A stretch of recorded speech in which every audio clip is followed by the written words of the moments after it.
KBS 열린 토론.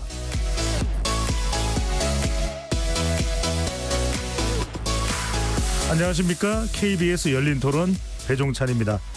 KBS 열린 토론, 오늘은 정치권 밖에서 국회를 바라보는 정치 토크, 국회 외사당 시간입니다.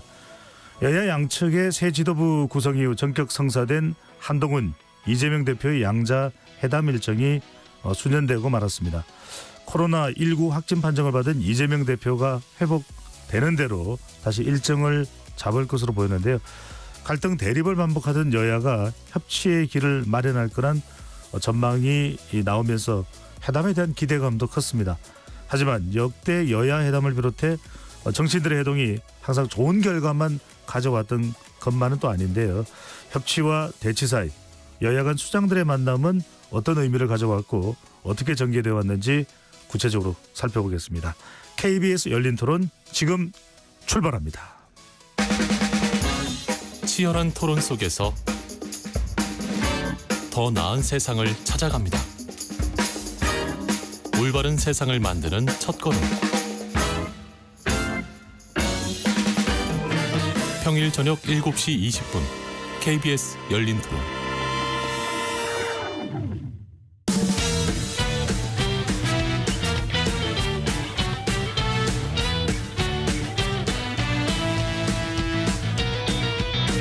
정치 바깥에서 정치를 바라봅니다.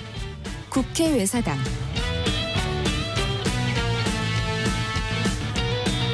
오늘 국회 외사당 함께해 주실 세 분 소개합니다.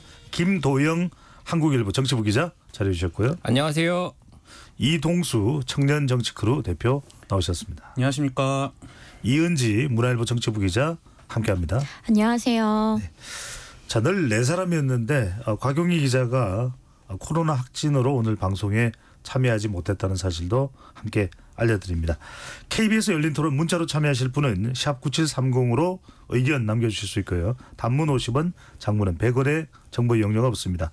KBS 1라디오의 모든 프로그램은 유튜브에서도 함께 하실 수 있으니까요. 많이 들어와 주시고 구독 꾹 눌러주시고 좋아요도 보내주시면 좋겠습니다. 자, 우선 이 지난 민주당 최고위원 결과 이야기 좀 먼저 나눠보면서 오늘 본격적으로 토론 들어갔으면 좋겠는데, 그래도 5명 안에 들어갔었던 정봉주 후보자가 끝내 낙선하고 말았습니다. 예상하셨는지, 아니면은 이런 결과 나오게 된 가장 큰 이유는 뭘까요? 먼저 이은지 기자부터요. 사실 저도 예상을 못했고 민주당 내부에도 물어보니까 이 정도까지 일 줄은 몰랐다라는 반응이 대다수더라고요. 정봉주 후보가 사실 본인도 몰랐을 거라고 판단한 이유가 경기도 투표까지 완료하고서 이제 완전한 커밍아웃을 했습니다. 본인이 비명이라는 점을. 근데 본인의 근거지가 서울이에요. 지난 총선 때도 본인이 서울 지역으로 출마를 하려고 했고 서울 투표에서 본인이 그만큼 자신이 있었기 때문에 그렇게 한 건데 결국에는 이제 본인이 6위까지 떨어지게 된 겁니다. 서울 경선은 3등이었어요, 그래도. 네네, 그렇습니다. 그래서 이제 전현희 후보의 경우에도 이제 상임위에서 김건희 여사는 살인자다라는 발언을 해서 최고위원 당선 안정권에 들 거라고는 많이들 생각을 했는데 6위에서 2위까지 올라간 건 네, 굉장히 파격적인 결과였습니다. 다만 좀 지난 총선 공천을 보면요, 당원이나 여론조사에서 친명 후보들이 줄줄이 이겼던 기억이 다들 나실 겁니다. 당시 지지층들 사이에서 친명 후보가 어느 지역의 누구인지 정말 정리까지 일목요연하게 돼 있을 정도로 정보가 굉장히 빠르게 돌았고요. 일명 수박 리스트라고. 네, 맞습니다. 때문에 조직이 없이도 그 당시 친명 원외 후보들이 현역 의원을 꺾는 결과를 이제 냈어요. 그 당시 그러한 과정들을 비춰보면 이번 결과도 사실 어느 정도는 예견된 것이었다라고도 볼 수 있을 것 같습니다. 김단 기자는요? 이게 3위에서 6위가 된다는 게 되게 이례적인 일이잖아요. 그래서 대부분의 기자들도 예측을 전혀 하지 못했었어요. 근데 이제 두 가지 포인트가 있는데, 첫 번째는 1위 하다가 3위로 떨어진 것, 그다음에 3위 하다가 6위로 떨어진 것. 두 번의 이게 정봉주 후보자요. 네, 정봉주 후보가 그렇게 된 그 고비가 있었는데, 첫 번째는 아무래도 이재명 대표가 김민석 최고위원이 이제 한 3등 정도 하던 시절에 왜 이렇게 안 나오냐라고 해가지고 본인의 뭐 유튜브에 불러가지고 뭐 거의 뭐 공개적인 지원이죠. 지원 사격을 해주면서 이제 거기에서 일단은 정봉주 후보가 조금 트위터가 나간 것 같아요. 예. 그리고 나서 이제 뭐 사석에서 얘기했던 것들이 이제 박원석 전 정의당 의원이 하면서 이제 뭐 이재명 대표가 저런 식으로 하면 이제 대통령이 될 수 없다라는 발언이 알려지고 거기에서 이제 수습을 본인이 이제 전공법으로 맞섰다고 한 거죠. 이제 명심파리를 척결하겠다라고 해서 이재명 대표 주변에 있는 사람들이 문제다는 취지로 이제 전공법을 했는데 오히려 그게 대단한 악영향을 끼친 것 같아요. 이게 첫 번째를 보면은 일단은 권리당원 투표만 이렇게 그 반영을 했을 경우에는 정봉주 후보자가 5등에 딱 걸쳐요. 13.26%로 이제 이현주 후보보다 앞서는데 그 대의원에서 상당히 큰 차이가 납니다. 대의원이라고 한다면 이제 오랫동안 민주당에 적을 뒀던 그 어쨌든 정치를 잘 아시는 분들인데 이분들은 누가 그러시더라고요. 이제 민주당의 역사를 잘 알고 그다음에 정봉주 후보가 예전에 그 이재명 후보랑 이제 맞섰던 전적도 있고 예. 관계가 또 안 좋았던 거 있잖아요. 이제 뭐 서로 다른 대선 후보를 이렇게 밀었던 뭐 그런 전적들 다 기억하는 사람들 입장에서는 지금 와서 이재명 대표를 위한다면서 이렇게 얘기를 하는 것들이 받아들이기가 힘들었을 거다. 이렇게 보는 게 하나가 있고 또 하나는 여론조사에서도 상당히 낮게 나왔어요. 한 10% 정도 못 미치게 나왔는데 이 부분도 되게 좀 이례적인 거죠. 어쨌든 예. 여론조사라고 한다면은 당심과는 조금 유리된 좀 당심보다는 조금 더 뭐라고 할까요? 뭐 농도가 낮은 뭐 요런 정도의 어떤 그게 나와야 되는데 그런 걸 온도 차가 있을 줄로 알았는데 네, 큰 차이는 없었던 것 같아요. 네. 그거 두 가지가 커가지고 3등이 6등으로 간 어떤 이변이 일어나지 않았나 생각됩니다. 네. 이동수 대표께는 그 부분을 여쭤볼게요. 결과를 놓고서 이른바 이재명 1극 체제가 더 강화됐다. 이렇게 이제 분석들을 합니다. 1극 체제라는 표현이 뭐 좋고 나쁘고를 떠나서요. 근데 이게 어떻게 보십니까? 앞으로 이제 민주당이 대여 협상 능력 또 외연을 확장하는데 좀 더 보탬이 되는 결과로 봐야 될까요? 또 해석은 분분합니다. 일단 저는 이제 지금의 어떤 일극 체제라고 표현되는 부분들 그리고 당원들의 힘이 커져가고 있는 부분들이 당장은 이재명 대표에게 많은 도움이 되겠지만 대선을 앞두고서는 앞으로 이제 좀 그게 걸림돌로 작용하지 않을까 이렇게 생각을 하는데요. 예. 왜냐하면 지금 당에 이제 당원들이 요구하는 바와 민심이 요구하는 바가 일치할 경우에는 저는 그게 아무 문제가 없다고 생각을 해요. 근데 당원들 같은 경우는 거듭적으로 이제 요구를 하는 게 지속적으로 요구를 하는 게 이제 뭐 그 윤석열 정부를 심판하는 문제라든지 대여 투쟁을 잘하는 것들 이런 것들을 요구하고 있는데 사실 민심이 그런 거를 막 크게 환영한다고 보진 않거든요. 근데 지금 이재명 대표가 이번 전당대회에서도 당원 주권 정당을 굉장히 강조를 하고 심지어 최근에 민주당을 보면은 뭐 원내대표 선거라든지 아니면 국회의장 선거에서도 당원의 어떤 의견을 반영하는 이런 장치들을 이제 놓고 있는데 전당대회 이름까지 제1차 당원 네, 원래는 대의원 대회였다가 이번에 예. 당원 대회로 처음 바꿨죠. 그만큼 이제 당원들의 목소리를 더 많이 듣겠다인데, 근데 과연 이 당원들이 요구하는 바와 이제 민심이 요구하는 바가 계속 일치할 수 있을까? 저는 이제 대선으로 가까워질수록 어려울 거라고 생각을 하고요. 그때 되면은 이제 당원들의 요구와 어떤 민심으로의 중도 확장 여기서 이제 좀 난감한 상황에 놓일 수 있다. 저는 사자성어로 기호난하라는 표현 요즘 많이 쓰고 있는데요. 예, 난하. 네. 달리는 호랑이 등에 올라타서 내릴 수 없는 형국. 전 지금 이재명 대표가 이 당원이라는 그 호랑이 등에 올라타서 지금이야 이제 빠르고 강하게 달려가고 있지만 내려가기 어려운 상황으로 또 봉착하게 되지 않을까 이렇게 예상을 합니다. 뭐 한자로 직접 써보라고 말씀을 드리지는 않겠습니다. 네. 이현지 기자. 어쨌거나 저쨌거나 간에 지금 최고의 관심은 이재명 대표, 한동훈 대표, 이재명 대표의 회담이었습니다.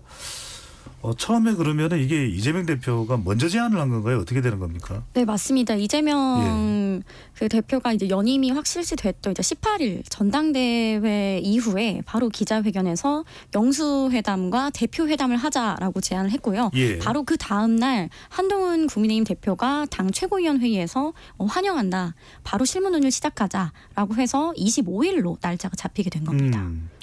저희 대목에서 이제 궁금해질 수밖에 없는 것이 이재명 대표 이 제안을 하고 난 이후에 지금 이제 이게 성사도 됐는데 이재명 대표가 코로나 확진이 됐어요.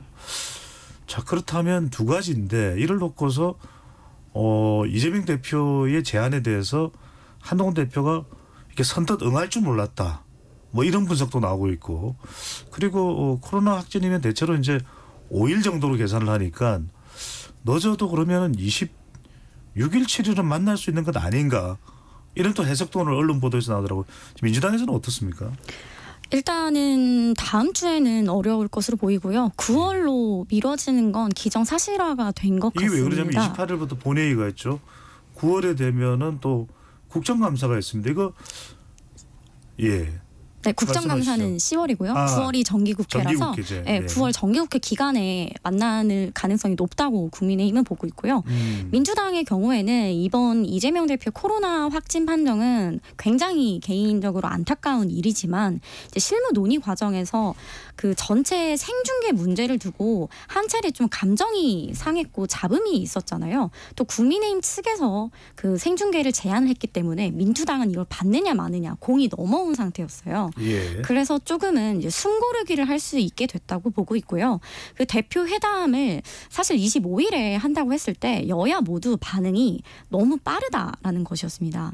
이재명 대표가 이제 18일에 연임이 되고서 일주일 만에 대표 회담을 하자는 건데 의제를 조율하는 데에만 시간이 굉장히 많이 걸리는데 어떻게 일주일 만에 이게 합의가 될 수 있겠냐. 처음부터도 이게 좀 걱정이 많았는데요. 그래서 현재로서는 만약 다시 하게 된다면 9월로 넘어갈 가능성이 굉장히 크고요. 아직 날짜를 잡지 못했죠. 네, 맞습니다. 네. 그리고 국민의힘의 반응을 좀 물어봤는데 25일 회담이 연기된 건 한동훈 대표에게 악재라고 보더라고요. 생중계를 하게 되면 이재명 대표가 한동훈 대표보다 불리하다는 게 국민의힘의 생각입니다.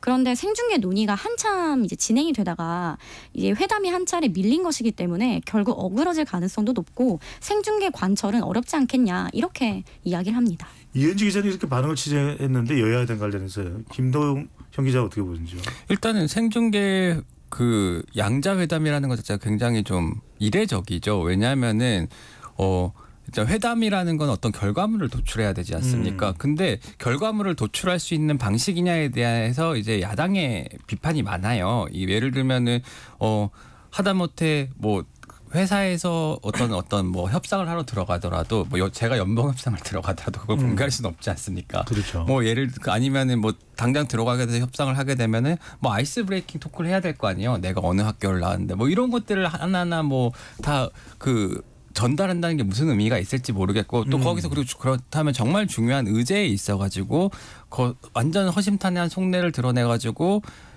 얘기가 오가기가 힘들잖아요. 생중계에서는.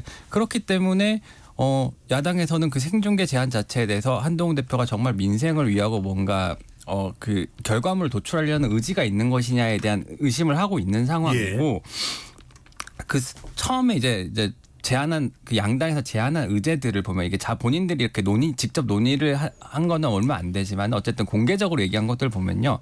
국민의힘 같은 경우에는 정쟁 정치 중단, 그다음에 민생 회복 지원, 그다음에 정치 개혁 협의체 상설화 뭐 이런 것들을 얘기를 했었고요. 3대 방안을 제시했습니다. 네네. 민주당 같은 경우는 3자 특검 그리고 전 국민 25만 원 민생 회복 지원금 그다음에 지구당 부활 언급을 했는데 요거를 보면은 이 양측의 그 의제 자체가 굉장히 달라요. 민주당 같으면 엄청 구체적이잖아요. 예를 들면 지구당 부활하자. 3자 특검 할 거냐 말 거냐. 그다음 민생회복 지원금 줄 거냐 말 거냐인데 국민의힘 같은 경우는 정쟁 정치 중단 좀 떠 있잖아요. 그다음에 정치개혁 협의체 상설화 이거는 그래도 좀 구체적이긴 하지만 그러면 거기 안에 정치개혁들 어떤 것들을 설정할 것인가 이런 논의가 또 이어져야 되는 거고요. 또 민생회복 지원은 물론 뭐 25만 원 지원금을 포함해서 포괄적으로 논의를 해보자라는 취지이긴 하지만 뭐 그럼에도 불구하고 좀 구체적이지 못하잖아요. 뭐 이런 차이들이 있는 거죠. 네, 이동수 대표 그래서 지금 이재명 대표가 회복되더라도 추진이 되겠느냐 금명간에 이런 보도들이 잇따라 나오네요. 제 생각에도 이제 지금 회담 날짜를 처음에 이제 급하게 잡긴 했는데 그 뒤에 이제 뭐 방송 중계를 하느냐 마느냐 가지고도 이제 설전이 좀 오가고 했었잖아요. 그래서 저는 이게 한번 엎어진 상황에서 다시 날짜를 잡는 과정이 좀 어렵지 않을까, 지난하지 않을까 이렇게 예상을 하고요. 저는 애초에 한동훈 대표가 이렇게 방송 중계를 제안한 것 자체가 사실은 협상에 어떤 의지가 없었던 게 아닌가 이런 생각을 합니다. 왜냐하면은 이제 김도영 기자 방금 전에 말씀하셨던 것처럼 협상이라는 게 자기 패를 이제 적당히 상대에게 좀 어느 정도 보여주고 교감도 하고 그러면서 이제 협상도 하고 이래야 되는 건데 방송 중계로 만약에 당원들이 다 보고 있으면 그 패를 과연 온전히 다 내놓을 수 있을 것이며 또 내줄 거 내주고 받을 거 받는 게 가능할까 이런 생각이 들고요. 그래서 저는 한동훈 대표 같은 경우에는 지금 이번 전당대회에서 이제 당원이든 여론이든 굉장히 압도적인 수치로 이제 이기기는 했지만 사실 지금 뭐 그 나경원 그 의원과의 그런 문제도 있었고 굉장히 중진이라든지 이런 분들도 이제 전통적으로 국민의힘에 좀 몸담았던 정치인들도 반발하고 있는 상황. 그러니까 예. 어떻게 보면 내치가 제대로 안 이루어지고 있는 상황이잖아요. 그러니까 끌어올랐던 전당대회 열기 이후에 조금 가라앉았다 이런 평가까지 나오고 네, 있기도 저도 합니다. 약간 가라앉은 것도 있다고 보고요. 일단은 지금 한동훈 대표의 그냥 당원의 어떤 마음들은 잡은 상태지만 이제 당 정치인들의 어떤 민심은 좀 많이 전당대회 과정에서 잃은 모양새예요. 그래서 이제 본인 입장에서는 하루라도 빨리 이제 이재명 대표와의 1대1 구도를 만들려고 저는 이 방송 공개를 좀 제안했던 게 아닌가 이렇게 생각을 합니다. 이은지 기자. 네, 그리고 이 생중계를 하게 되면 문제가 뭐냐면 이게 정치라는 건 정말 타협이 어려울 것 같은 사안도 이제 절충점을 찾아서 합의를 보는 하나의 종합 예술이다라는 말을 정치인들이 굉장히 많이 해요. 근데 왜 생중계가 안 되냐라고 물어보니까 한 의원이 이게 비공개 회담에서 여야가 서로 한 발씩 양보하고 내가 이런 거는 원래 우리 당 이념은 이게 아닌데 이런 부분은 좀 줄 수 있어 라고 서로 한 발씩 물러나서 결국 절충안을 찾는 것인데 이게 모두게 공개가 되면 예. 지지층들이 보는 앞에서 어떻게 그런 말을 꺼낼 수가 있냐는 거예요. 그런 것 자체가 굉장히 부담이 될 수밖에 없고 이렇게 생중계를 하자는 건 거의 그냥 할 말하고 싸우자는 이야기다. 아하. 각자의 지지층이 듣고 싶은 말을 해주는 그런 장밖에 안 된다라는 지적이 나옵니다. 예. 이 기자가 취재를 해보니까 민주당 내에 지금 코로나 확진이라고 하는 불가피한 상황이랍니다만 회담이 일단은 연기된 것 다시 날짜가 잡히죠. 민주당 내부에서는 좀 오히려 환영하는 분위기입니까? 아니면은 일정이 취소된 것에 대해서 좀 안타까워하는 반응이 더 많습니까? 어느 쪽이 더 많습니까? 일단은 표정 관리를 하고 있는 상황인데요. 근데 생각보다 민주당에서는 이 대표 회담에 대한 의지는 강한 상황이더라고요. 국민의힘에서는 오히려 이재명 대표가 할 의지가 없는 거 아니냐. 뭐 생중계를 우리가 던졌는데 받지 않으면 결국 무산되는 거 아니냐. 오히려 부정적인 이런 전망은 국민의힘에서 더 많이 나오고 있고요. 예. 심지어 민주당에서는 생중계까지 받는 것도 검토를 해볼 수 있다라는 전향적 입장까지 내면서 이 그 대표회담 꼭 해야 된다는 입장인데요. 이걸 좀 더 보면은 결국에는 궁극적으로 영수회담을 가기 위해 이게 필수 관문이라는 생각을 하는 것 같습니다. 그래서 민주당은 9월쯤으로 이제 날짜를 정하는 데에는 좀 적극적으로 나서지 않을까라는 생각이 듭니다. 저는 이게 이제 이동수 대표. 민주당 같은 경우는 사실 이번 전당대회를 거치면서 완전 이제 친명 체제가 구축이 됐잖아요. 예. 그 상황에서 이제 민주당 지도부는 어떤 협상을 하든 잃을 건 없는 상황이라고 생각을 해요. 왜냐하면은 뭐 협상에서 뭐 내줬다고 한들 막 큰 반발이 일진 않을 텐데 한동훈 대표 같은 경우는 방금 전에 말씀드렸던 대로 이 당심과 달리 지금 의원들의 마음을 잘 이렇게 추스르지 못한 상황에서 아하. 괜히 또 뭐 협상 나서고 이랬다가 또 이제 내부적으로 반발 또 일어나고 이럴 가능성이 전 있다고 보거든요. 그래서 아마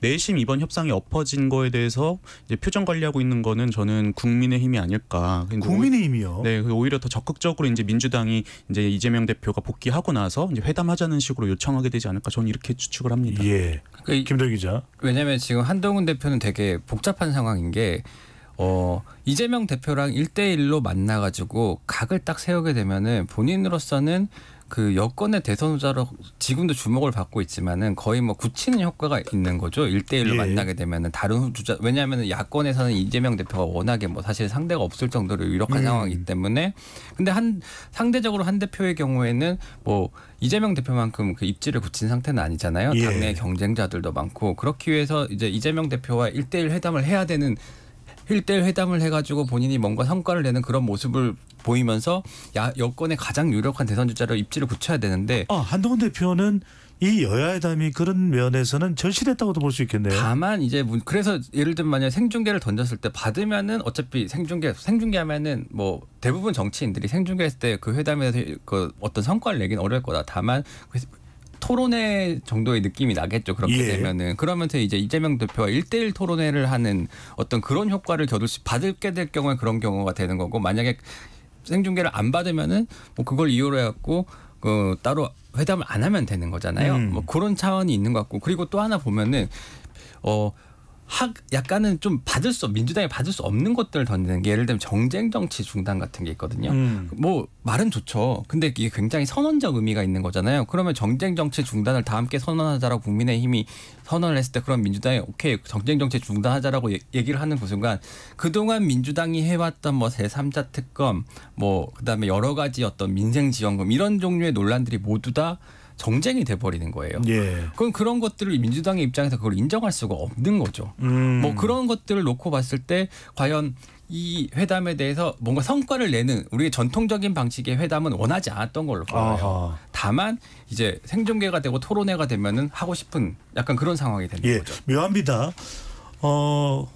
형식과 과정을 보면은 전당대회에서 압승을 한 이재명 대표가 회담을 제안했고 한동훈 대표가 적극적으로 받아들였고 뭔가 크게 주목을 받는 그런 상황으로 전개됐는데 코로나가 또 이 상황 자체를 불투명하게 만드는데 이동수 대표. 네. 근데 이 회담 추진 전에 이해식 당대표 비서실장이 어떤 얘기를 했냐면 이해식 당대표는 강동구청장도 역임했고 이해찬 전 대표의 보좌관 역할을 하게 된다. 맞죠, 그죠?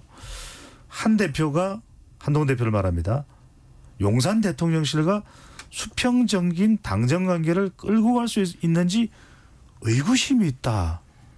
이건 어떤 의미입니까? 저는 이 발언의 의미가 이제 김기현 대표 때와는 조금 다르다고 생각을 합니다. 예. 김기현 대표 때는 사실상 이제 그 국민의힘이 여의도 그 대통령실의 여의도 출장소 같은 역할을 했잖아요. 상명하복의 그런 관계였는데 사실 지금은 이제 윤석열 대통령과 한동훈 대표의 사이는 그때와 같다고 보긴 어렵다고 보거든요. 예. 다만 이제 이해식 이 비서실장이 이런 발언을 한 거는 과연 지금 우리가 한동훈 대표랑 협상을 한다고 한들 과연 그게 대통령실에 반영이 될 수 있을 것이며 국민의힘 안에서도 그게 정리가 될 수 있을 것이냐의 의구심을 품고 있다고 봐요. 그러니까 이제 당장 제3자 특검법 지금 국민의힘에 제안한 거를 다 민주당에서 받을 수 있다는 입장이잖아요. 예. 대법원장도 받을 수 있고 그다음에 그 제보 조작건까지 이렇게 받을 수 있다. 뭐 이런 식으로 이제 당내에서 의견들이 나오고 있고 그거를 이제 김무영 정무조정실장이 공개적으로 말씀까지 하셨는데 그러면은 그거를 합의를 한동훈 대표랑 만약에 했다. 그런데 한동훈 대표가 그거를 당내에서 추진할 그 힘이 있느냐. 그 부분은 사실은 현재까지는 굉장히 부정적으로 보는 사람들이 많거든요. 예. 예를 들면은 뭐 추경호 원내대표랑 분명히 이견이 있는 부분이고 그리고 제가 초선 의원 한 명 만데 우리가 특검법 안 된다고 필리버스터하며 날을 새면서 그렇게까지 고생을 했는데 그 특검 추천만 3자로 바꾼다고 해서 그거를 찬성하면 지금까지 우리가 반대했던 건 뭐가 되느냐 뭐 이런 기류가 굉장히 강해요. 국민의힘 내부에서요. 네, 국민의힘 네. 초선 의원이요. 그렇기 때문에 그 한 대표가 그거를 합의를 한다 하더라도 받을 가능성은 그 국민의힘에서 그거를 실제적으로 추진할 수 만한 힘은 없어 보이고 뭐 그런 것들에 대해서 한 대표의 약점을 지적하는 거죠. 이제 네, 약간 그냥 카운터 파트로서 한동훈 네. 대표의 어떤 당내 리더십에 이제 의구심을 제기한 거다 저는 이렇게 보고 있습니다. 이 발언을 두고 한동훈 대표 측에서 굉장히 불쾌했다고 이현주 기자, 하는데요. 이 회담 시작 전에 사실 이 회담이라는 것도 기세가 중요하잖아요. 시작 전에 누가 이제 신경전도 당연히 벌일 거고 삿바 싸움인데 회담 시작 전에 사실 한번 긁었다고 하죠. 예. 긁은 발언 도발이라고 좀 볼 수 있을 것도 같습니다. 자, 이 지점에서 김동 기자, 예. 과거에 당 대표 간 합의한 내용이 방금 전에 이제 이해식 더불어민주당 당 대표 비서실장의 발언도 있었으니까요. 당 대표 간 합의한 내용을 대통령이 반대하거나 당내 반대에 뭐 부딪힌 그런 사례도 있습니까? 저는 이제 2015년 이제 추석 9월 때 당시에 이제 김무성 새누리당 대표와 박근혜 정부 때입니다. 예, 문재인 더불어민주당 대표가 이제 추석 연휴 마지막 날에 예. 부산에서 이렇게 회동을 했어요. 거기서 이제 좀 큰 건을 합의했는데 이게 뭐냐면은 안심번호를 활용한 국민 공천제를 하기로 한 거예요. 이게 뭐냐면 이제 여야가 동시에 안심번호라고 얘기하면 이제 실제적으로 번호가 아니라 통신사에 요청을 해가지고 가상의 번호를 받아서 하는 건데 이게 무작위로 이루어지는 거라 가지고 어떤 조직의 힘이 들어갈 여지가 많지 않아요. 그리고 안심번호를 활용해서 이제 미국에서 하는 오픈 프라이머리 비슷한 방식으로 이제 국민 공천을 하자. 그리고 이거를 정개특위에서 논의하기로 여야 대표 간 합의를 한 거예요. 근데 예. 김무성 대표 당시에 이제 대선 주자고 문재인 대표 역시 대선 주자였는데 이제 김무성 대표 같은 경우에는 당시에 박근혜 전 대통령이라는 이제 그 정치적인 어떤 그 넘지 못할 게 있었던 거죠. 이게 중요한 게 뭐냐면은 김무성 대표는 자신의 대선에 가기 위한 자신의 브랜드로 이제 국민 공천이란 걸 하겠다. 공천권을 국민에게 돌려줘가지고 더 이상 권력자가 공천을 통해서 정치인들을 조정하지 못하게 하겠다. 이런 것들을 내세웠었거든요. 예. 그렇게 하기 위해서 안심번호 국민공천제를 합의하는 건데 이렇게 될 경우에는 이제 청와대나 다른 권력자들이 이제 국회의원을 길들일 방식 자체가 조금 줄어드는 거죠. 그렇기 때문에 그리고 총선을 앞두고 20대 총선을 앞두고 있던 상황이었기 때문에 친박계 그리고 박근혜 대통령이 상당히 많이 불쾌했었고 문재인 대표 역시 마찬가지로 당시에 그 당내의 비문계의 비판에 엄청나게 시달렸었거든요. 예. 결과적으로 이거는 이뤄지지 못했고 다만 이제 뭐 여론조사를 할 때나 뭐 이런 거 했을 때 이제 안심번호를 사용할 수 있도록 하는 정도로 이렇게 법안이 이렇게 개정이 됐습니다. 하나의 사례가 될 수 있는데 세 분과 이야기를 좀 나눠야 될 것 같아요. 일단 언제 재개가 될지는 모르겠습니다만 여야 대표 회담이 이게 실제 시행이 되면 실제로 되면은 11년 만이라고 그랬나요? 11년 만에 여야 대표 회담이 되는 거라고 그랬나요? 예, 저도 그렇게 알고 있는데요. 그렇게 이제 알려질 정도로 정말 그동안 여야 대표 회담이라는 게 제대로 되지 못했다 이런 평가를 받고 있는데 자, 이번 만약에 이 여야 회담이 제대로 열렸다면 방금 전에 한동훈 대표는 대통령의 관계도 있고 또 이재명 대표는 당 내에서 너무 그렇게 서둘러서 여권과 대표회담을 해야 될 굳이 의제에 대해서 진전된 합의를 해야 될 필요가 있냐 이런 이야기까지 하는데 만약에 진행됐다면 어떤 게 협의 내용 중에서 어떻게 통과될 만한 건 있었을까요, 이동수 대표? 뭐 저는 이제 그 가장 가능성이 높은 거는 지구당 부활 문제가 아닌가 이렇게 생각을 하는데요. 지구당 같은 경우 설명을 드리자면은 과거에 이제 당의 지역 조직을 총괄하는 사무소였잖아요. 근데 그게 이제 2004년 오세훈법이 도입되면서 이제 돈 먹는 하마다 부패의 온상이다라는 비판을 받고 이제 없어지고 그 대신에 이제 국민의힘은 당협위원회 그리고 이제 그 민주당 같은 경우 당원 협의회 그리고 민주당 같은 경우는 지역위원회라는 이름으로 바뀌었는데 이게 문제가 뭐냐면은 현역 정치인들은 지역위원장들 타이틀을 달고서 이제 정치 활동을 할 수 있지만 정치 신인이라든지 아니면 일반적인 당원이 참여할 수 있는 창구가 굉장히 많이 없어지는 거예요. 그래서 요거를 부활하자라는 이제 이야기가 계속 나오고 있는데 지금 이 부분에 있어서는 이재명 대표와 한동훈 대표의 이해관계가 일치하는 부분이 있다고 저는 생각을 합니다. 예. 실제로 이제 이재명 대표 같은 경우 지난 5월달에도 이제 당원권 강화 차원에서 지구당 부활을 언급하기도 했었고요. 또 한동훈 대표 역시도 이제 이 부분을 이제 좀 언급해서 저는 이 지구당 부활 문제가 가장 이제 유력하지 않을까 생각을 하고 그리고 두 번째로 이제 그 정치 문제는 아무래도 타협이 좀 어렵겠지만 경제적인 거는 뭐 도 아니면 뭐 아니면 도가 아니라 중간점을 찾을 수 있기 때문에 좀 가능할 것 같아요. 그래서 이제 25만 원 민생지원금법 같은 경우도 사실은 지금 이 내수진작에 대해서는 여권도 동의하고 있는 바잖아요. 그래서 예. 이제 이번에 온누리 상품권도 이제 역대 최대로 5.5조 원을 발행한다고도 이제 발표를 했었는데, 알겠습니다. 예, 저는 이 부분에서 또 타협이 예. 가능하지 않을까 봅니다. 김대 기자. 제가 봤을 때 25만 원과 최상병 특검 그리고 이 금융투자소득세 이게 빅3 의제입니다. 네. 하나라도 통과됐을까요? 이게 어쨌든 가정이기 때문에 저는 일단 지구당 부활에 대해서는 네. 조금 부정적이에요. 왜냐하면은 국민의힘 의원들이 지구당 부활 반대하는 분들 많습니다. 그래가지고 국민의힘 비공개 최고위원회에서도 이 얘기를 좀 의제화시켜 달라는 의견이 있었는데 한동훈 대표가 거기에 대해서 즉답을 피하고 그런 의견이 있는 거 알고 있다라고만 얘기를 했거든요. 예. 그럼 민주당은 그 점을 너무 잘 알고 있는 거예요. 그래갖고 공세를 더 세게 할 텐데 이걸 받게 될 경우 이제 영남 특히 부산이나 뭐 수도권 쪽에 있는 국민의힘 의원들의 경우에는 상대적으로 민주당 후보를 상대하기가 더 버거워지거든요. 그런 것 때문에 받기가 조금 쉽지는 않아 보여요. 딱 나올 것 같지는 않고 다만 이제 전국민 지원금 25만 원 같은 경우에는 이제 한동훈 대표는 이 부분에 대해 조금 전향적입니다. 조경태 의원이 이제 격차에서 특별위원장으로 예. 이제 임명이 됐는데 뭐 포퓰리즘만 아니라면 30만 원 이상도 줄 수 있다 뭐 이런 식으로 얘기를 지원도 가능하다라고 얘기했거든요. 그럼 약간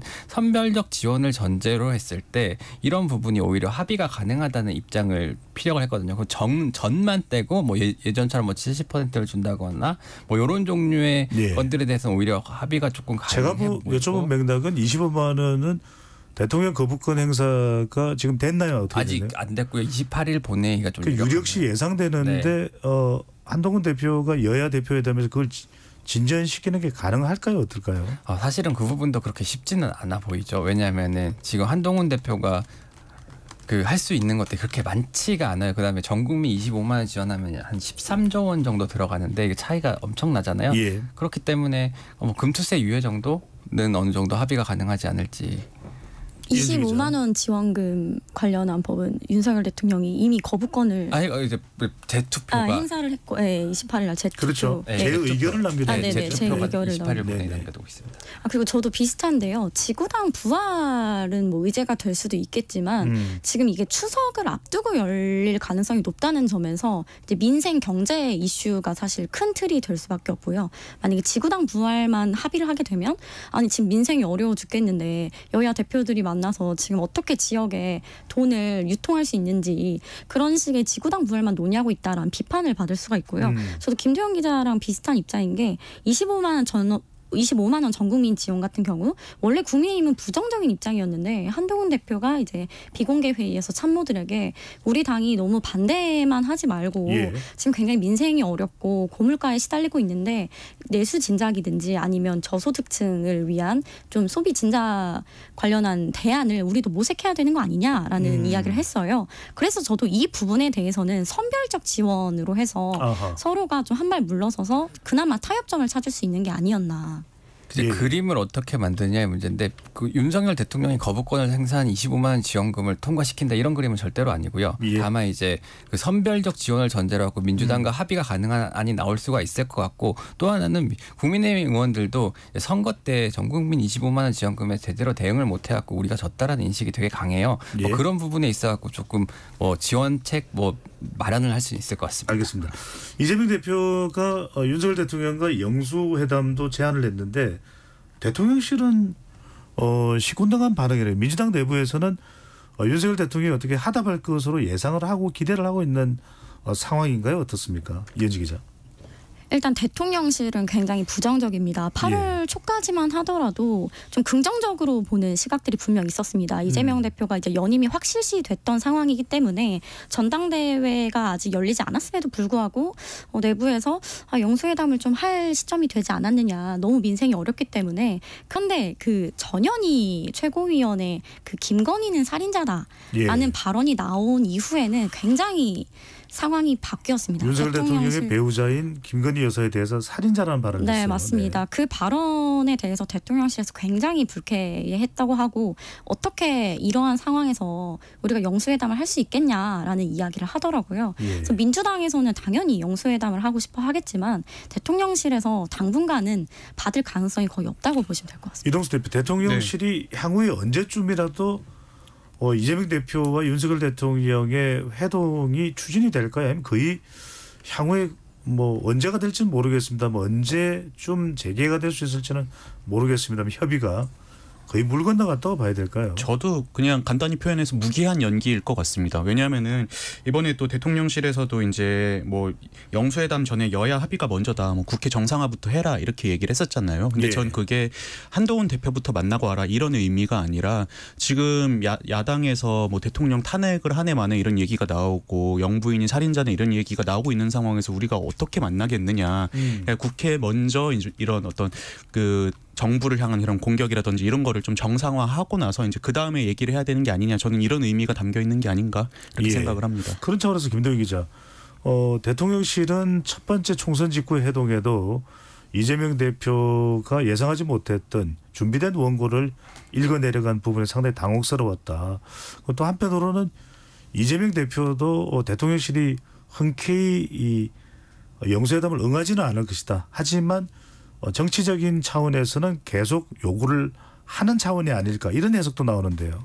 예를 들면 당시를 복귀를 해보면은 총선 직후에 엄청 커다란 패배를 정부 여당으로서는 당한 거잖아요. 그 윤석열 대통령도 뭔가 협치 신호를 낼 수밖에 없는 상황이었어요. 근데 그게 지금처럼 막 의제 뭐 이런 거 조율하다가 의제 없이 만나자 의제 없이 만나게 됐잖아요. 그러고 나서 이제 거기서 이재명 대표가 한 4,000자 정도 A4 10장 정도 그거 와가지고 나가려고 하는 퇴장하려고 하는 기자 잡아서 그걸 그 줄줄 읽었단 말이에요. 그러면은 그 상황에서는 이재명 대표랑 제 개인적으로는 이재명 대표나 윤석열 대통령이나 모두 뭐 소기의 목적은 달성한 거예요. 윤석열 대통령이 어쨌든간 야당 대표 만나라는 그걸 만남으로 인해서 이제 정부 심판론 확인된 거에 대해서 어쨌든 간에 약간의 물꼬를 튼 것이고 예. 이재명 대표 또한 이제 나는 대통령과 만나는 자리에서 이렇게 요구사항을 다 얘기할 수 있는 사람이야라는 걸 본인의 지지자한테 확실하게 각인을 시킨 거고요. 근데 지금 상황에서는 과연 그렇냐 그러면은 지금은 조금 의문인 거죠. 일단은 여야 대치가 굉장히 그 격화되고 있고 또 이제 살인자 막 그런 얘기까지 나올 정도로 예. 이제 대통령실과의 관계가 좋지도 않고 그렇다고 그럼 대통령실이 만난다고 해서 지지율이 또 오를 것도 아니잖아요. 지금 상황에서라면 뭐 야당 대표를 만난다고 실익이 전혀 없는 거고 그렇다고 해서 총선에서 졌을 때처럼 뭐 야당 대표를 만나라 협치를 해라라는 정도의 그런 그 여론적 압박이 있는 것도 아니지 않습니까? 그 대통령실은 이제 영수회담 제안에서 국회 정상화가 먼저다 이런 입장을 내놨는데 이게 이제 그 당시와는 좀 상황이 바뀐 걸로 봐야 될 것 같아요. 민주당에서는 영수회담을 통해서 윤석열 대통령과의 회동을 통해서 어떤 걸 기대하는 걸까요? 지금 너무나 대치 국면이거든요. 더군다나 발언까지도 아주 극한 발언까지도 나오고 있는 상황인데 사실상 만나기는 힘든데 응하지는 않을 텐데 좀 윤석열 대통령 압박용일까요? 아니면 뭔가 좀 더 진전된 어떤 결과를 이끌어내기 위해서 그래도 탐색을 하는 걸로 봐야 될까요? 근데 이재명 대표가 이번만큼은 그래도 그때는 의제 없이 만났지만 이번에는 어떤 의제를 가지고 어떤 그래도 대안이라도 끌고 올 거라고 예. 생각이 드는데요. 이번 연임을 했을 때 당 내에서도 당 대표로 온 게 아니고 사실상 차기 대권 주자로서 다시 돌아온 거다 때문에 좀 민생에 있어서 대안을 제시를 하고 본인이 유능한 그러니까 이 정부의 대안으로서의 면모를 좀 부각하고 싶어 한다고 해요. 그래서 최근에 뭐 약간 우클릭 행보를 보이기도 했죠. 뭐 금투세 폐지에 관련해서 좀 전향적인 입장을 보이기도 했고 그래서 이번에 만약에 영수회담이 이루어지면 그래도 성과를 좀 내고 싶어 할 것이란 내용이 민주당에서 나오고 있습니다. 예. 그 전제 조건을 지금 보도 나오는 걸 보면 대통령실에서는 전현희 최고위원의 사과 발언부터 먼저 있어야 된다라는 관련 내용이 나오는데 가능한 일일까요? 그 부분은 지금 뭐 이재명 대표 지지층들이 운영하고 있는 팬카페 예. 제명인의 마을이라는 곳이 있는데 그 박찬대 원내대표가 전현희 최고위원의 그 살인자 발언에 대해서 유감을 표명했는데 난리가 났습니다. 왜 박찬대 원내대표가 바른 마른한 그 전현희 후보에게 왜 사과를 하느냐 대신 그런 좀 지지층들의 반발이 있기 때문에 그것은 좀 어렵지 않을까 생각이 듭니다. 저는 또 못할 건 없다고 생각되는 게 네. 지금 민주당 입장에서는 이미 전열을 다 가다듬은 상황이고 국민의힘은 대통령실이든 뭐 아니면 국민의힘 당이든 간에 굉장히 혼란스러운 상황이잖아요. 그런 상황에서 이제 알리바이를 쌓기 위한 용도로라도 이제 민주당에선 계속 이런 협치 시그널을 보낼 수 있다고 생각을 해요. 그냥 거봐라 우리는 계속 대화 요청했는데 저쪽이 안 받아주는 거 아니냐 이런 어떤 알리바이를 쌓기 위해서라도 일단 이게 전현희 의원이 뭐 사과하는 척이라도 하고 그 다음에 이제 그러면 우리 대화하자 이렇게 나올 수도 있지 않을까 저는 이렇게 생각을 합니다. 그게 김상희 씨. 굉장히 어려운 이유가 뭐냐면요. 민주당 지지층 이제 그 강성 팬덤이라고 얘기하는 게 더 이상 정치인을 보고 그분들의 이렇게 행동에 의미를 부여하고 이렇게 그러니까 그분들이 뭐라고 얘기하는 걸 따라간 수준이 아니에요. 단적으로 와서 이재명 대표가 자기 말도 안 듣는다고 얘기한 적이 있거든요. 아하. 그게 뭐냐면 그게 그냥 하는 소리가 아니라 진짜로 그런 거예요. 예를 들면은 개혁의 딸들이 얘기를 했을 때 뭐 거기에 반하는 걸 얘기하고 거기 안에 팬덤에서 있는 주류적인 정서를 거스러나면은 그분이 어떤 분이라고 할지라도 굉장히 공격이 가해지거든요. 실제로 이재명 대표도 그 공격의 대상이 될 수도 있다고 저는 보거든요. 그래요. 네. 뭐 그런 차원에서 굉장히 이제 커뮤니티 집단 팬덤으로서의 정체성과 그 의식이 굉장히 강해가지고 이제 우리는 누구의 말을 맹목적으로 따르는 막 그런 집단은 아니다 이런 의식까지 있어요. 예. 아니 민주당을 지지한 이현지 기자니까 제가 단도직입적으로 여쭤보겠습니다. 85.4%를 전당대회에서 민주당 계열의 정당에서 당대표 선거에서 역대 최다 득표를 얻은 이재명 대표입니다. 만약에 개혁의 딸들이나 강성 지지층들이 요구하지 않는 대로 이재명 대표가 행동하면 이재명 대표로부터도 등을 돌릴 수가 있나요? 네, 그 얘기는 한참 전부터 나온 이야기고요. 이재명 대표가 가장 두려워하는 것도 그걸 겁니다. 이재명 대표가 80%가 넘는 최고 득표율로 당선이 됐지만 그 배경에는 결국 강성 지지층이 있는 거거든요. 예. 그리고 이런 얘기를 민주당 내에서 특히 친명계 의원님들도 해요. 가장 먼저 이재명의 등을 돌릴 사람도 개혁의 딸들일 수 있다. 예? 그런 이야기들이 굉장히 오래 전부터 나왔던 이야기고요. 이제는 이재명 대표가 당내 사실 뿌리가 강한 게 아니잖아요. 그래서 언제든지 흔들 수가 있고 또 본인 이제 사법적인 재판도 받고 있기 때문에 지금 만약에 지지층들이 돌린다? 그러면은 본인들을 지지할 의원들도 없어지지 않을까. 저는 그때 대표적인 사례가 예. 지난 국회의장 선거 때 이제 보면은 이제 개딸 그 팬덤은 이제 추미애 의원을 밀고 또 일반 이제 원내 의원들 같은 경우는 우원식 의원의 투표를 많이 해서 결국에 우원식 의원이 당선이 됐잖아요. 예. 근데 그 뒤로 이제 그 지지층 사이에서 이럴 거면 나 그냥 다른 당 갈란다 이러고 탈당 러시가 또 한동안 있었다고 해요. 그런 걸 봐도 이재명 대표 입장에서도 사실 그 팬덤으로부터 자유롭지는 않은 상황인 것 같습니다. 알겠습니다. 네, 그래서 이번에 이재명 대표가 처음 한 인선 중에서 굉장히 인상 깊었던 게 예. 비명계인 조승래 의원을 수석 대변인에 임명한 겁니다. 이를 두고 두 가지 이야기가 나왔어요. 이재명 대표가 이제는 당원들의 힘으로 당선이 됐으니 당 장악을 위해서 비명계 포용에 나섰다. 예. 그러니까 즉 의원들을 포용해서 본인이 결국 대권으로 가려면 현역 의원들의 도움이 절대적입니다. 그래서 그러한 해석이 나왔고요. 그 이면에는 또 그만큼 여유가 생긴 거다라는 평가도 나옵니다. 이제 비명계를 이제 본인이 압도적인 이제 당원들의 지지로 당선이 됐기 때문에 이제는 비명계의 탕평 인사를 줄 만큼의 여유가 생겼다라는 해석도 나옵니다. 그렇군요. 그 여유를 또 강성 지지층은 어떻게 해석할지도 좀 앞으로 지켜봐야 될 대목으로 보입니다. 자, KBS 열린 토론 로고 듣고 2부로 이어가겠습니다.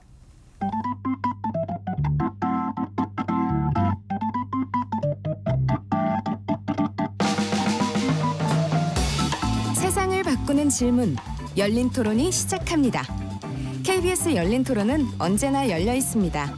단문 50원, 장문 100원의 유료 문자 샵 9730 그리고 KBS 어플리케이션 콩으로 여러분의 의견을 남겨주세요. KBS 열린 토론 정치 바깥의 시선으로 국회를 바라보는 국회 외사당 2부 이어가겠습니다. 스튜디오에 이동수 청년정치크루 대표, 이은지 문화일보 기자, 지금 국민의힘을 출입하고 있습니다. 김도영 한국일보 기자 세 분과 함께하고 있습니다. 2부에서는 역대 여야 회담 또 정치권의 회담 방식 내용 변화 더 짚어보도록 하겠습니다. 자, 이야기하기 전에 짧게 하나만 더 이동수 대표한테 여쭤보고 싶은 내용인데요. 결국 이번 여야 회담에 물론 이제 무학적 연기가 되긴 했습니다만 한동훈 대표의 이 상황을 보면은 결국 윤석열 대표하고 충돌하지 않는 선에서 어떻게 혁신 의제나 또는 야권과의 협상을 전개해 나갈 수 있을지가 이 정말 최고의 과제입니다. 어떻게 해야 될까요? 또 가능할까요? 여야 협상이요. 근데 저는 한동훈 대표가 윤석열 대표와의 이 관계 걸림돌을 뛰어넘는 건요. 관계 걸림돌을 뛰어넘는 것은 저는 네. 현실적으로 어렵지 않을까 생각이 되고, 그런 차원에서 이제 이재명 대표 같은 경우도 이제 대통령실에 이제 영수회담을 또 제안했지만 또 별도로 한동훈 대표랑도 이제 그 회담을 제안한 거였잖아요. 저는 이제 대통령과 한동훈 이 대표의 사이는 어떻게 보면 변수는 될 것 같진 않습니다. 그래서 이제 네. 김동 기자 또 하고 싶은 이야기 하시고요. 그렇다면은 또 민주당 차원에서 이건 정치 전략적 차원을 말씀드린 겁니다. 궁금해서요. 이게 어떻게 보면은 윤석열 대통령과 한동훈 대표 사이에 조금 좀 이관계, 일종의 뭐 어떻게 표현을 드려야 되나, 이간질이라고 해야 될까요? 두 사람 사이 갈등을 또 노린 전략도 있을 걸로 봐야 될까요? 일단은 민주당이 제3자 특검법 가져온 것 자체가 그걸 의제로 놓고 그 국민의힘에서 요구하는 거 다 받아들였겠다고 하는 것 자체가 그런 것들을 좀 염두에 둔 게 아닌가 생각이 드는 거죠. 일단은 한동훈 대표가 지금 딱 취임 한 달 맞았는데 23일이니까요. 이제 7월 23일에 됐으니까 이제 한 달 됐는데 그동안 뭐 대통령실과의 확전을 피한 건지 안 한 건지는 모르겠지만 갈등 리스크 관리는 어느 정도 해왔다는 게 중론이거든요. 네. 뭐 굳이 뭐 이제 김경수 지사 복권 문제, 전 지사 복권 문제 있어갖고는 반대 목소리를 냈지만 이게 뭐 엄청 세게 낸 건 또 아니란 말이에요. 뭐 그런 차에서 대통령실과의 관계 설정에 대해서 더 이상의 뭐 좋다고는 얘기할 수 없지만 그렇다고 더 악화되지는 않을 정도로 관리를 해왔는데 그런 차원에서 봤을 때 여야 대표회담에서 대통령실의 심기를 거스를 만한 어떤 의제를 가지고 협상을 하지는 않을 것 같아요. 그리고 하려고 해도 공간이 매우 좁아요. 그 단적인 예가 최근에 한동훈 대표가 전기료를 감면하는 법안을 통과시키자고 했다가 이제 그 취약계층한테 전기료를 지원하는 방식으로 바꿨거든요. 근데 취약계층한테 전기료를 지원하는 거는 매년 정부가 하던 거예요. 근데 이게 지난 6월 달에 이게 정부가 이제 당시 황우여 비상대책위원장실에서 시절에 이제 그때 하기로 해가지고 원래 53,000원을 주기로 했거든요. 근데 여기다 15,000원을 더 얹은 거예요. 그러면 여기 들어간 예산이 한 195억 정도 되거든요.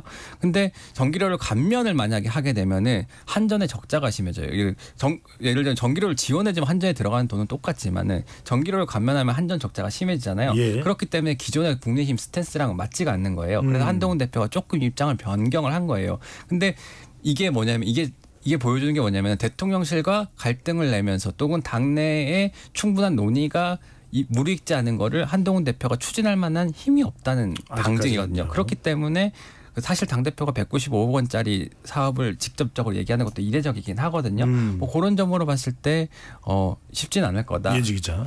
그 실제로 한동훈 대표가 이제 양자회담 생중계를 제안한 배경을 두고 국민의힘에서 그러니까 친윤 쪽에서 어떤 이제 해석이 나왔냐면은 실제로 한동훈 대표가 윤석열 대통령을 이제 제외하고 이재명 대표와 그 좀 뭐라 그러죠? 1대1로 해가지고 좀 합작을 해서 윤 대통령의 의중과 다른 걸 합의할 우려가 있다라는 좀 이야기들이 나왔다고 합니다. 신윤 쪽에서요. 네, 그래가지고 그런 우려를 불식시키고자 생중계를 제안했다는 이야기도 있더라고요.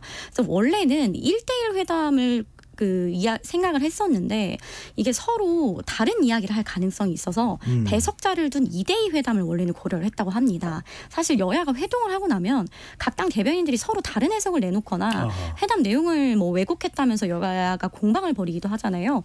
그 지난번에 이재명 대표와 윤석열 대통령이 만났던 그 영수회담에서도 몇 시간 동안 누가 더 말을 많이 했는지 뭐 어떤 내용을 했는지를 두고도 여야가 좀 엇갈린 그 발언. 상당한 또 설왕설래가 있었어요. 네, 맞습니다. 네. 그런 것들을 좀 불식시키겠다는 거고요. 본인이 이제 지지층들에게 당당하게 이렇게 이재명 대표와 그런 야합을 하는 것이 아니다라는 것을 좀 보여주기 위함으로. 그래서 생중계 이야기를 한 거예요. 네, 맞습니다. 저는 요거는 이제 이은지 기자랑 약간 비슷한 부분도 있으면서 또 다른 부분도 있는 게 뭐냐면 저는 대통령 보라고 이렇게 뭐 제안하진 않았을 것 같아요. 오히려 저는 지금 국민의힘 입장에서는 사실 뭐 다뤄질 의제들이 유리한 게 별로 없거든요. 뭐 제3자 특검도 그렇고. 그래서 저는 애초에 그냥 협상할 생각 자체가 없고 판을 깨는 대신에 이제 이은지 기자 또 말씀하셨던 것처럼 차라리 당원들에게 제대로 싸우는 모습이라도 보여주기 위함이 아닌가 저는 그렇게 저는 생각합니다. 대통령에게 보여주기 위해서 이렇다는 말은 아니고요. 당원들 내부에서도 이번 전당대회 과정에서 한동훈 대표의 꼬리표가 뭐였냐면은 뭐 이른바 진보 인사들과 친하다라는 꼬리표가 붙어 있습니다.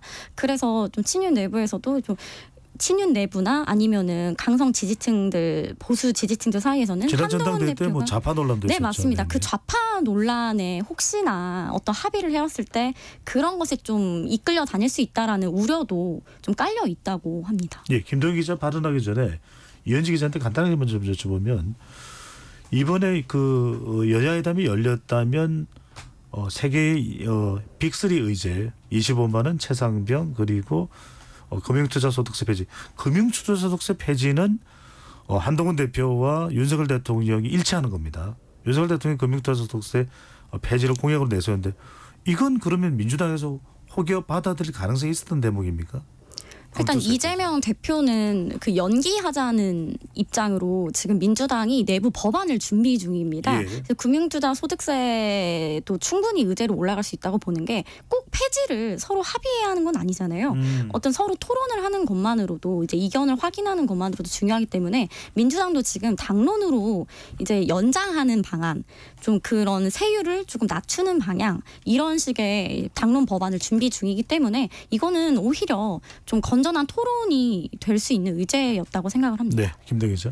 금투세 같은 경우는 좀 여유가 있어요. 어쨌든 내년 1월 1일부터 시행이라 가지고 뭐 그 정기국회 내내 제가 봤을 때는 어느 정도 논의가 될 의제이기도 하고, 그리고 두 사람이 그거 뭔가 딱 만나가지고 뭔가 유예하자 또는 뭐 그 아니면 폐지하자 뭐 이런 식으로까지 그 합의가 나올 것 같진 않고, 다만 뭐 추가적으로 더 논의하기로 한다라거나 뭔가 뭐 여론을 좀 무르익게 하는 어떤 뭐 그런 종류 작업들이 있지 않을까 싶습니다. 저는 이 금투세 같은 경우는 민주당이 오히려 약간 블러핑, 그냥 표정 관리하고 있다는 생각이 드는 게 뭐냐면은 사실 민주당의 지지층 구성이 많이 바뀌었거든요. 과거에는 이제 호남 기반의 뭐 그런 지역 정당의 색채가 강했다면은 지금은 수도권의 중산층 이상의 이제 그 도시 시민들이 많이 지지를 하는 모습들을 예. 최근에 볼 수 있는데, 그런 점에서 이게 민주당 지지층의 이익과도 크게 배치되지 않는 부분이기 때문에 저는 마지못해 들어주는 척하면서 이제 화합하는 모양새를 하고 이제 또 정책 같은 것들 또 합의하지 않을까 이렇게 생각합니다. 알겠습니다.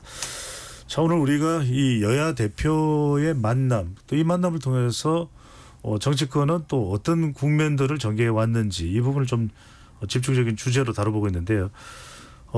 이동수 대표, 네. 초당적 만남, 또 여야 대표 간의 만남이나 대통령과 야당 대표와의 만남의 경우는 보통 뭐 어떤 경우에 이런 일이 이루어진다고 봐야 될까요? 어떤 시점에?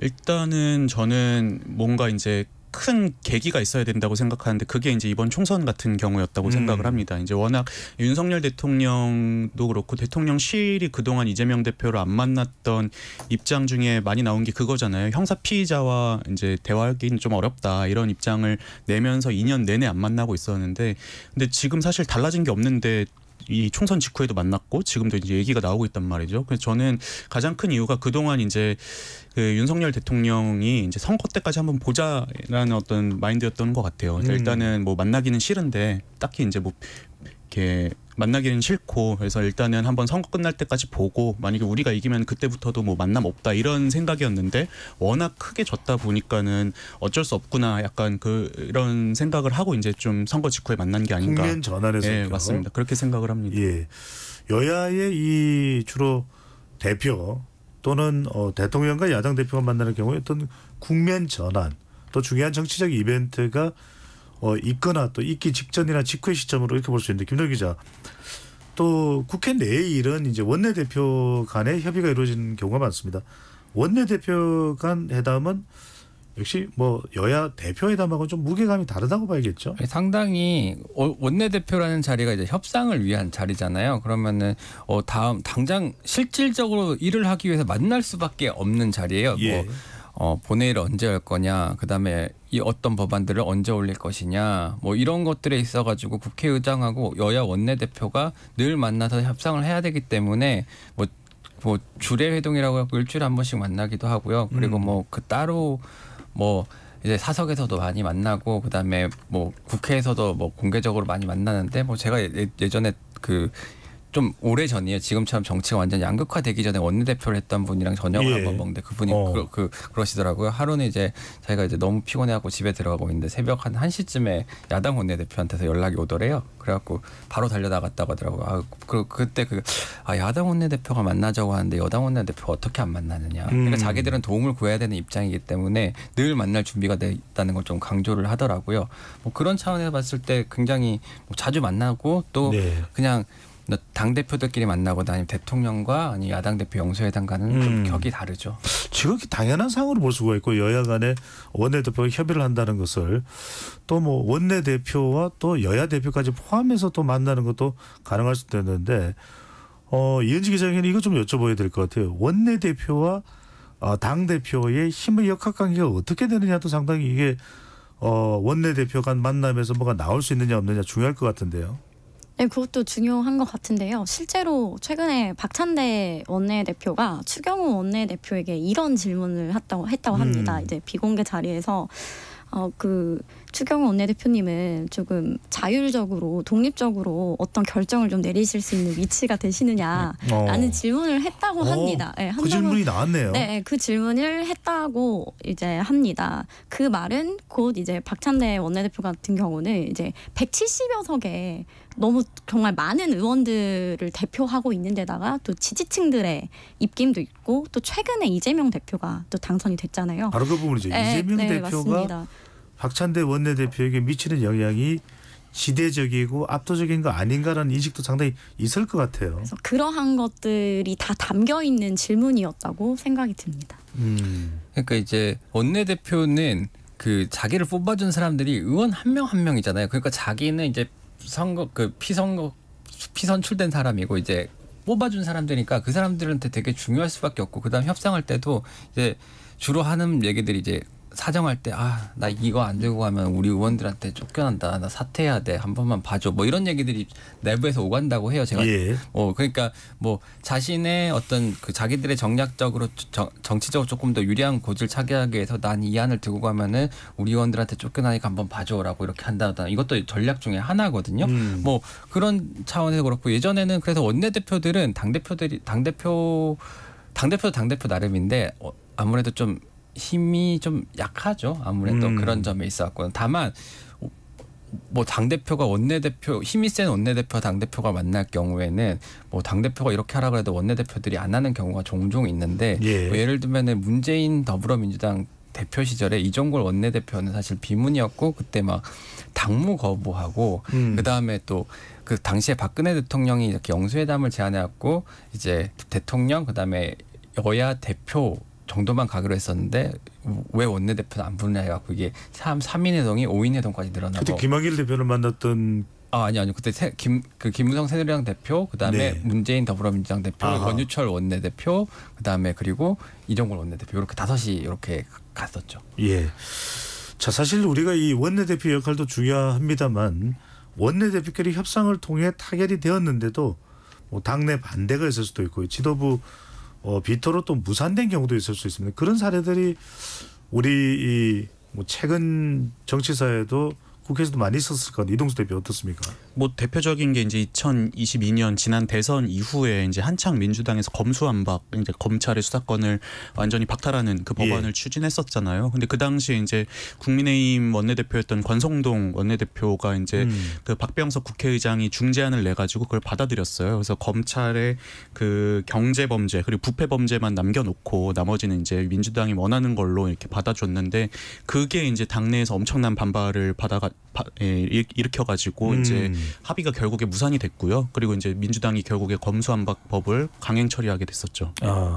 민주당을 너무 많이 받아들여서 당내에서 반대가 심했던 그런 사례를 볼 수 있을 것 같은데요. 예, 그렇죠. 그리고 또 하나 뭐 그게 뭐 안을 많이 받아들이지 않더라도 이게 좀 약하다 혹은 그 사람의 리더십을 흔들기 위해서 의총에서 이거를 안 받아주는 경우도 있는데 나경원 원내대표 같은 경우에는 그 당시에 이제 이때가 2019년 6월인데 이제 선거제 패스트트랙 이거 딱 직전이에요. 마지막까지 협상을 하려고 노력하던 시점이었는데 나경원 대표가 이제 그 어떤 합의안을 들고 왔냐면은 그 선거제 개혁안에 대해서 합의 정신에 따라 처리한다. 그러니까 합의 정신에 따라 처리한다. 선거제 문제는 요 정도 문구를 들고 왔는데 아니 이것 갖고 어떻게 쟤네들이 마음대로 그 처리를 안 한다는 걸 담보할 수 있느냐 막 이렇게 갖고 의원들이 그 의총안을 그 추인을 거부했었거든요. 뭐 그런 점에 있어가지고 굉장히 리더십에 상처를 많이 입었었죠 당시에는. 이게 참 중요할 것 같습니다. 여당 내에서는 대통령 또 당 대표 원내대표로 이어지고 야당에서는 또 당 대표 또 원내대표 이렇게 관계가 어떻게 되는지 중요할 텐데 이현지 기자는 어떤 사례들이 또 떠오르시는지요?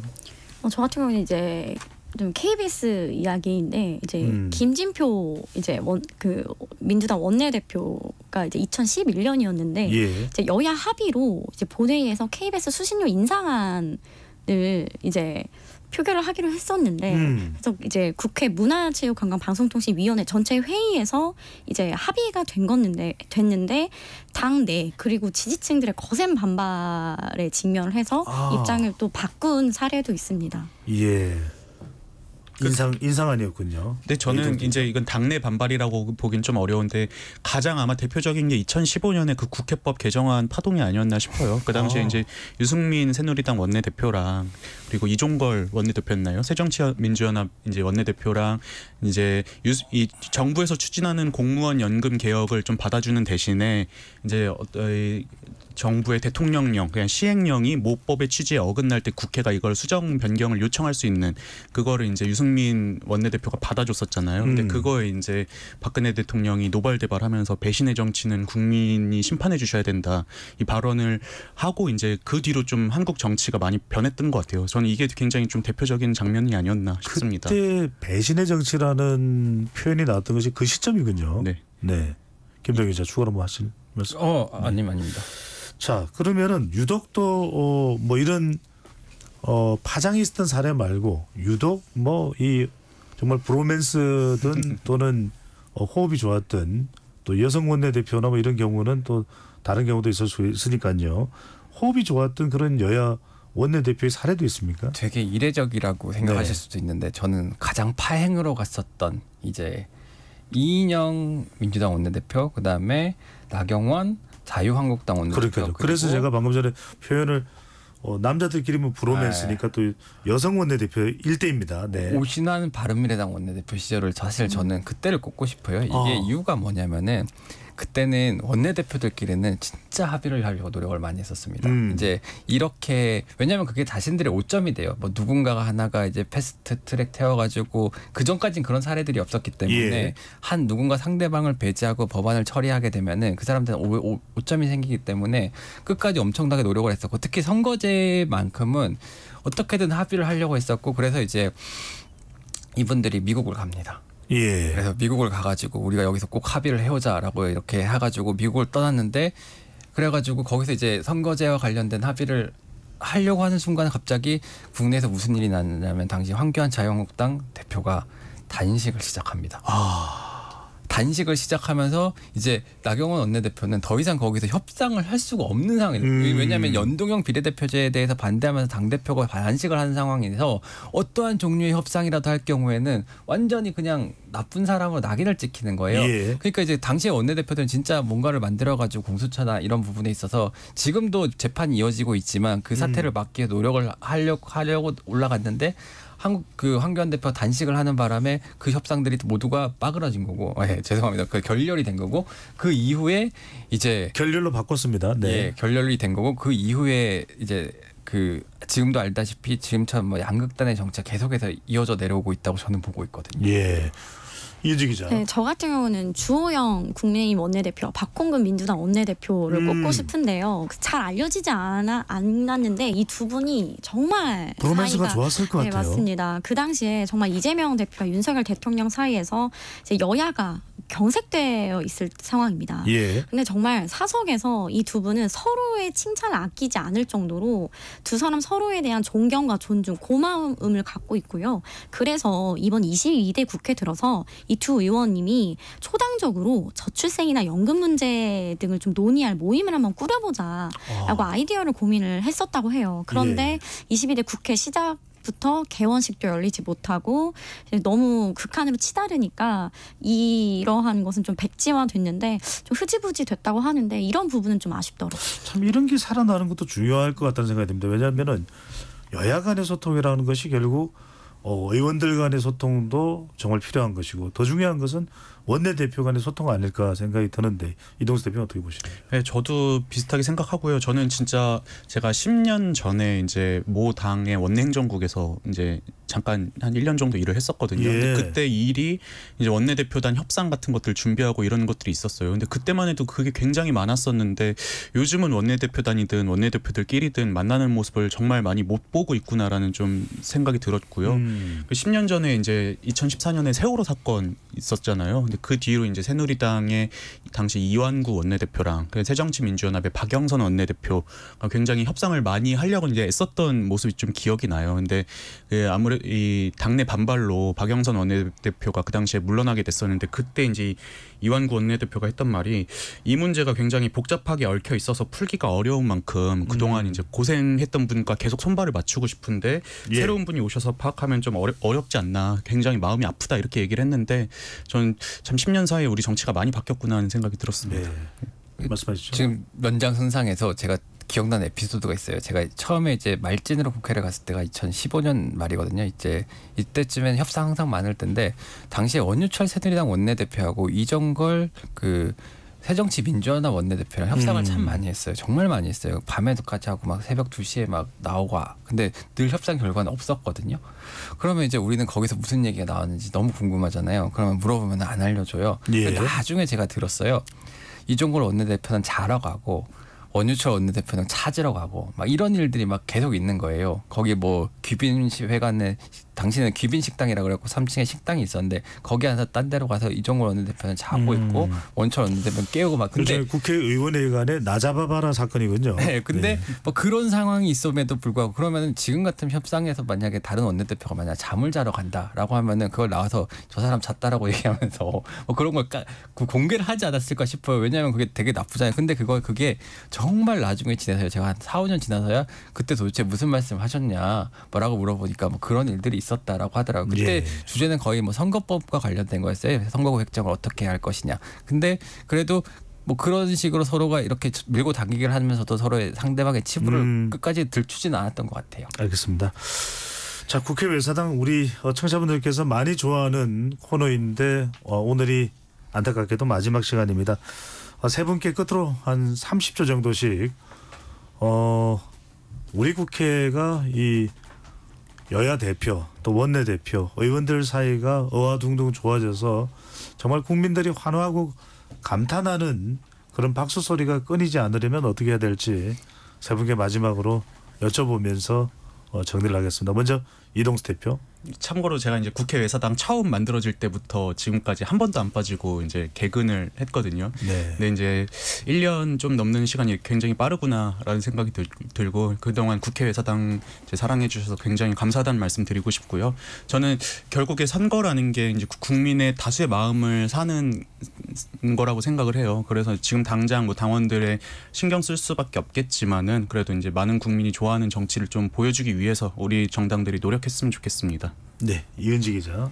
네, 저는 한 8개월 정도 했던 것 같은데요. 큰 역할을 하셨어요. 아닙니다. 그 취재만 단순히 하는 걸 떠나서 이 프로를 통해서 제 나름의 생각도 조금 정리를 해보고 또 다른 분들의 이야기를 들으면서도 많이 배우는 시간이었고요. 뭐 조금 뻔한 말일 수도 있지만 제가 이제 국회 출입을 5년 정도 하면서 느낀 게 이 민주주의라는 이름으로 모든 것을 정당화하고 내가 국민들의 선택을 받았기 때문에 이 권한을 이용해서 내가 그들이 원하는 대로만 해주면 된다 이렇게 생각하는 게 굉장히 위험하다고 생각을 해서 정말 국민을 위해 하는 정치라는 게 자신을 뽑아준 지지층을 위한 정치가 아니고 정말 대한민국의 미래를 위해서 그런 더 좀 그런 선택을 해줬으면 좋겠다는 생각이 듭니다. 감사합니다. 딱 30초만 김대기 기자 하셔야 될 것 같아요. 이게 사실은 현안만 얘기하다 보면은 그 청취자들께서 정치에 대한 불신이라든가 혐오 이런 것들이 만약 조장될 수 있을 것 같은데 이 프로 같은 경우에는 그래도 역사적 맥락이라든가 어떤 한 차원에서 이걸 좀 해석해야 되는지 좀 그런 부분 짚어볼 수 있어서 좋았던 것 같고요. 좀 그런 부분에서 이제 좀 부족하지 않나 뭐 이런 반성도 하고 있는데 너무 기회를 주셔서 감사하게 생각하고 있습니다. 코로나 확진으로 오늘 못 나온 가경희 기자를 포함해서 네 분 정말 지금까지 모두 네 분께 감사드립니다. 고맙습니다. 고맙습니다. KBS 열린 토론 국회 외사당 이것으로 모두 마무리하겠습니다. 지금까지 KBS 열린 토론 배종찬이었습니다.